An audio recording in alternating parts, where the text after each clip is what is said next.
All right. It's hard to imagine a world without music. Think of the havoc caused if we took away music from this planet. A place with no rhythm or harmony, the absence of any musical artist. If instruments didn't exist, or if there was no such thing as a melody. Instantly, parts of culture and tradition would be eradicated. Language barriers broken by a rhythmic beat of a drum would slowly build itself back up again. If we couldn't sense a change in pitch, would language function in the same way it does now? More importantly, would anyone recognise the true art form of sarcasm and dry humour? I'd rather bury myself alive than live in a world like that. The way we process and understand these sounds we hear predominantly resides in our subconscious, but it manages to make itself one of the most significant ways we perceive our surroundings and form memories of our experiences. The power music has over us is astounding. The perfect arrangement of sounds can elicit deep emotions that we never knew resided within us. But what is it that causes the trigger for an onslaught of emotional memories? How is it so compelling, and what is music exactly?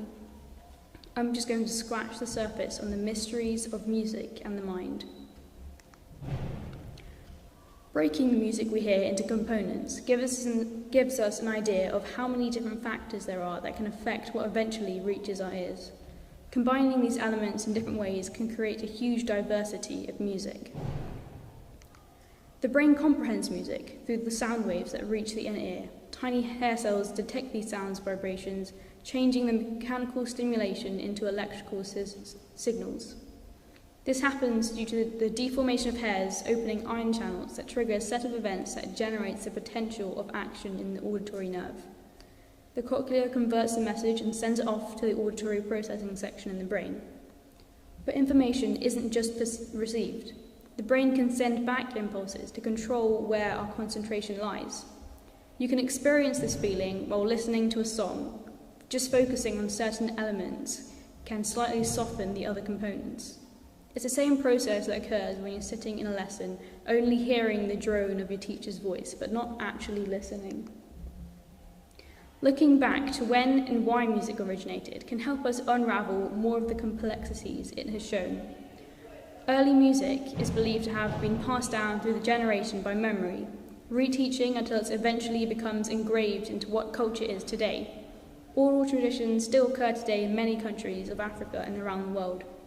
Generally, though, notation is used to spread the sounds to the melody to reach further corners. Ancient Greek wrote melodies in lines and letters. 8th century church music showed diagonal lines to indicate pitch.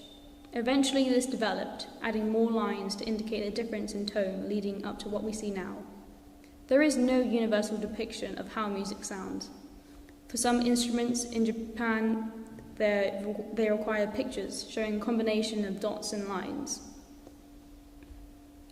One of the smaller, new topics some researchers have been looking into is the use of binaural waves.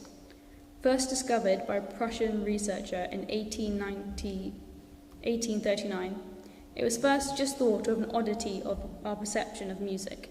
Essentially, it's the phenomenon that occurs when the tones of slightly different frequencies are played into different ears. The waves travel separately to the part of your brain that interprets audio. The tones then mesh together so that the new and perceived frequency is the difference of the two.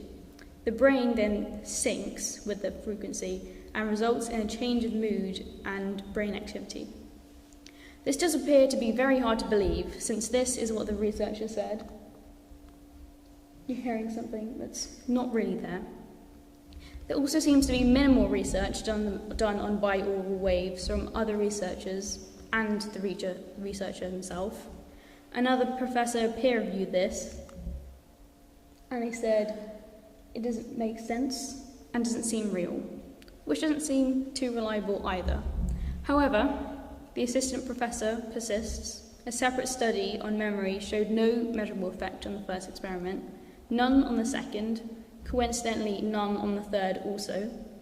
However, miraculously on the final test, results came through, and this is what he said about it.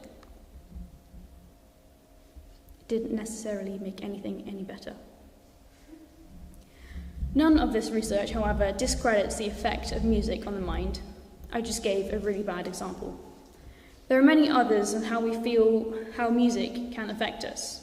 For example, in the medieval era, a formation of keys called the Devil's Interval was banned because of the dissonant and distressing sounds it formed.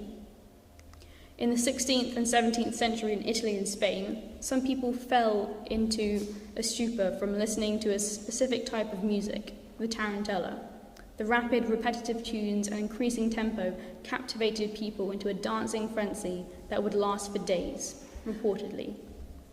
Apparently, King Philip V of Spain was brought out of depression from someone singing to him for 10 years.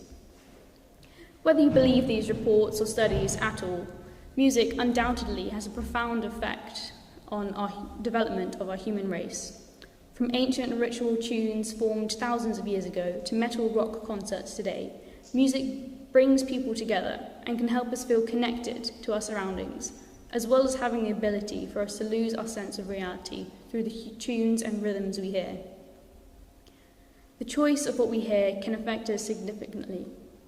It would be difficult to imagine a world without music, and I'd rather not anyway. Thank you for listening.